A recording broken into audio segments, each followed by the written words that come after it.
1 year on, and across Africa, the latest wave of COVID-19 appeared to be petering out.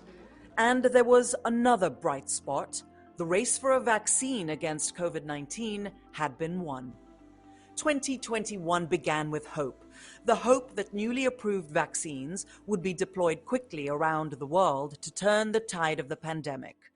But hope quickly turned to angst as the scramble for vaccines began, with wealthy countries stockpiling more doses than they needed and jeopardizing the global vaccine sharing facility, COVAX.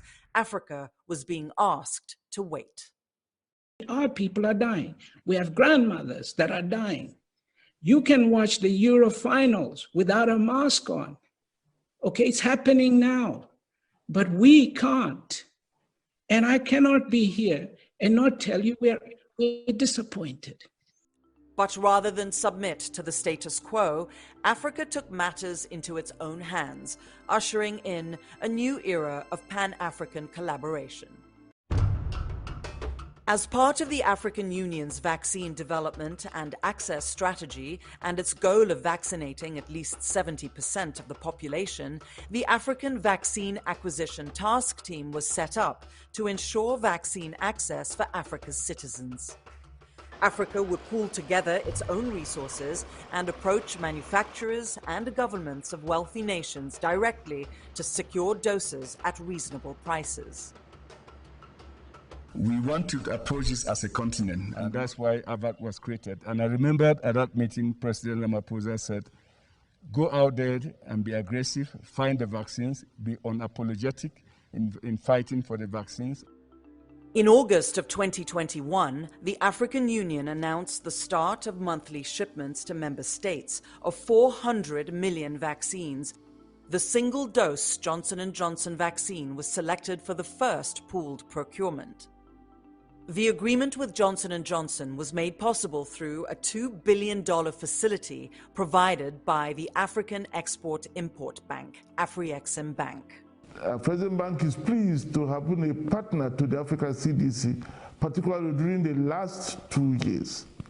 Our aim is to transform the relationship into a strategic partnership where our two institutions will provide leadership in building a resilient health system within Africa.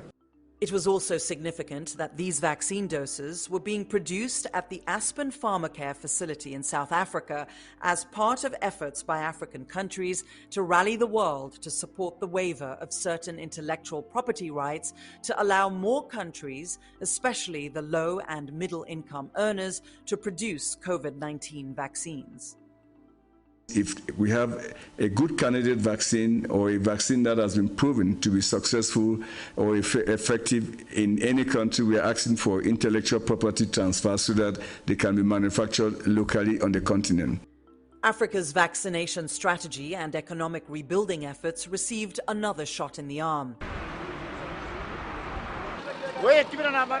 Building on efforts to expand access to vaccines across Africa, the Mastercard Foundation announced it would deploy $1.3 billion over 3 years in partnership with the Africa CDC to save the lives and livelihoods of millions of people in Africa and accelerate economic recovery.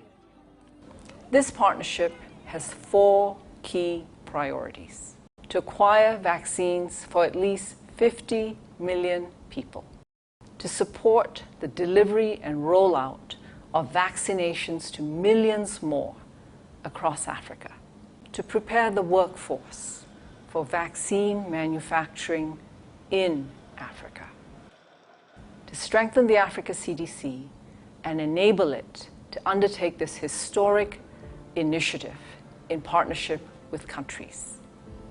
Through these efforts, some vaccines were available across the continent, but not enough. And could countries even get them to their people in time? Was the continent now a step closer to achieving its vaccination goals? In the 4th and final installment of this series, we explore the current state of play, the ongoing race to vaccinate 70% of Africa's population.